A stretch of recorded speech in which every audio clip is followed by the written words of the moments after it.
अस्सलाम वालेकुम नाजरीन, आप देख रहे हैं नेशनल न्यूज़ HD। मैं हूं मोहम्मद अरसलान और नजर डालते हैं आज की अहम खबरों पर। मिट्टी के बर्तनों की तैयारी और इस्तेमाल सकाफत भी है और एक आर्ट भी। आज के दौरे जदीद में भी आरिफ वाला के एक कारीगर ने इस फन को जिंदा रखा हुआ है। कम जरूर मगर आज भी मिट्टी के बर्तनों में खाना पकाया और खाया जाता है।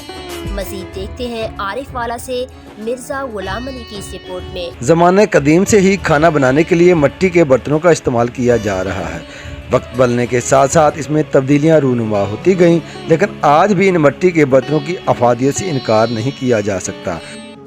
मेरा नाम डॉक्टर मंजूर अहमद खरल है और मैं एज ए GP काम कर रहा हूँ आरिफ वाला में। आजकल गर्मियाँ आ रही हों, मेरा आम आदमी के लिए मशवरा है कि वो बजाय कूलर के और फ्रिज के मिट्टी का बर्तन लेके उसमें पानी डाल के वो इस्तेमाल करें, क्योंकि एज़ वी नो कि evaporation is a cooling process, जिसकी वजह से वो पानी कुदरती तौर पर ठंडा होता है। उसमें कोई चीज़ भी नहीं डाली जाती, ना बर्फ़ ना कोई और चीज़, इसलिए वो हमारी बॉडी के लिए भी फ़ायदेमंद है, सस्ता भी है और हमारे नबी पाक सल्लल्लाहु अलैहि वसल्लम की सुन्नत भी। मिट्टी के बर्तन ना सिर्फ जायके में इजाफे का सबब बनते हैं, बल्कि ये ग़ज़ा के बुनियादी अज्जा को भी बरकरार रखते हैं।